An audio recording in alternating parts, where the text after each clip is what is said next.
Hexagons are some of the sacred geometry shapes that are in a lot of stuff, right? A bee comb, like a honeycomb from a bee.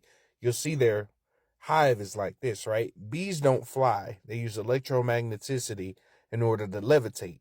You can check that out yourself. But when you see this type of material in the world, in the universe, these shapes gather energy, right? So remember when I was telling you that if you had a hexahedron in your house, you could power your whole house with free energy?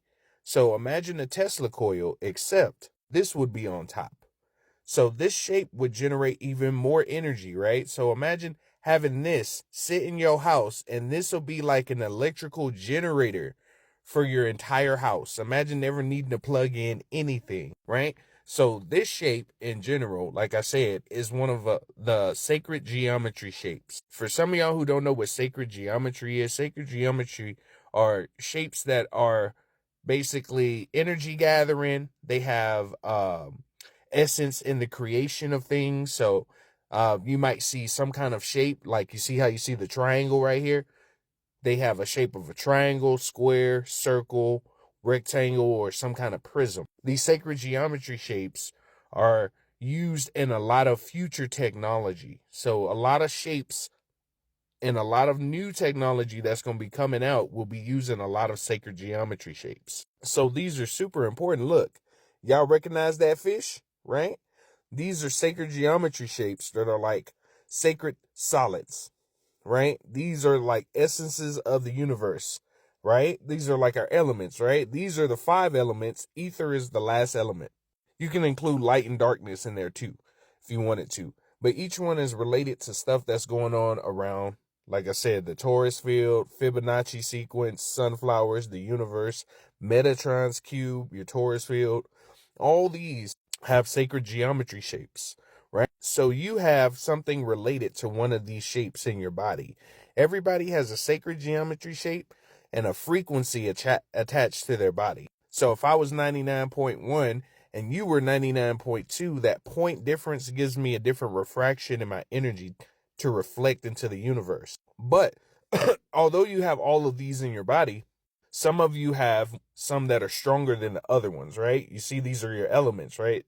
Some of you thrive in your elements, even though you're all of them. Some of you will thrive in one of these. Some of you have been drawing these shapes in your doodles when you were growing up. You know how you were a child and you would doodle on paper and you would draw shapes like this? It's because it's related to your life. All them shapes. Look, y'all seen that fish. Y'all seen that fish a bunch of times. Y'all seen the flower of life a bunch of times. I just made a video on the torus field. Most people know about Metatron's cube.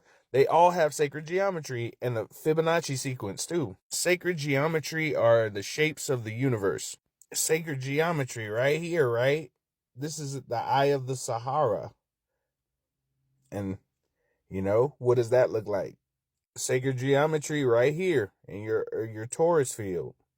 If you look at trees, right? They have sacred geometry inside of them as well. World trees, some of them look like hexagons. Bow to create hexagonal cell walls. Don't some trees produce electricity? Remember what I said about bees? Same concept. The cells of a tree look just like a honeycomb. That's one of the reasons why they cut the trees down, because they generate energy. And energy used to be your knowledge, your ether, your way to lessen your density to fly. That's why they cut the thing. But don't worry, it's going to activate again. So when the solar flash hit, you're going to see colors like this in the sky. Green, maybe magenta. They're going to look like the aurora borealis when them trees come back. Ooh-wee, it's going to be beautiful. Anyway, that's a little bit about sacred geometry shapes. You should go do research on those shapes, especially ones you've been drawing your whole life. They may have something to do with you, and they may unlock something in your body if you pay attention to what's going on. So I love you and I appreciate you. Follow, like, subscribe, leave a comment, tell me what you think. Peace out.